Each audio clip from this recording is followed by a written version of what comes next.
सोमवारी सुजाण नागरिकांचा दापोलीमध्ये निषेध मोर्चा, प्रांताधिकारी आणि पोलिसांना दिले निवेदन. दिल्लीतील जंतर मंतर येथे सुरू असलेल्या NEET परीक्षा प्रकरणातील विद्यार्थ्यांच्या आंदोलनाला पाठिंबा दर्शवण्यासाठी तसंच आंदोलनकर्त्यांवर झालेल्या कथित पोलीस कारवाईचा निषेध करण्यासाठी दापोलीतील सुजाण नागरिकांनी सोमवारी दिनांक 27 जुलै 2026 रोजी निषेध फेरी आयोजित केली आहे. याबाबतचा परवानगी अर्ज उपविभागीय अधिकारी तथा दंडाधिकारी तसंच पोलीस निरीक्षक दापोली यांच्याकडे सादर करण्यात आला आहे. निवेदनानुसार सकाळी 10 वाजता छत्रपती शिवाजी महाराज आणि भारतरत्न डॉ. बाबासाहेब आंबेडकर यांच्या पुतळ्यांना अभिवादन करून निषेध फेरीला सुरुवात होईल.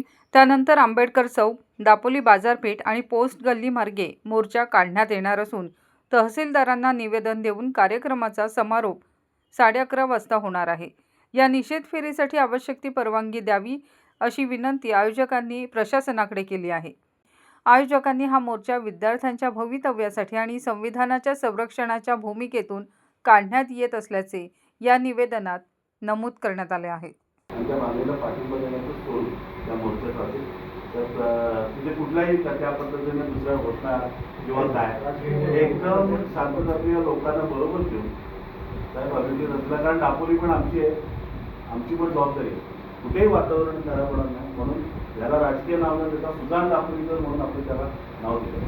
आणि आज आम्ही फक्त निमित्त मात्र या सगळ्या गोष्टीचं सर्व राजकीय पक्षाचे लोक बऱ्यापैकी त्याच्यामध्ये असतील आणि आपल्याला अभ्यास करतो. तुमचा तुम्हाला त्रास कमी होईल किंवा प्रशासनाला याच्यात कुठं लोड येणार याच्या जबाबदारी मारतो.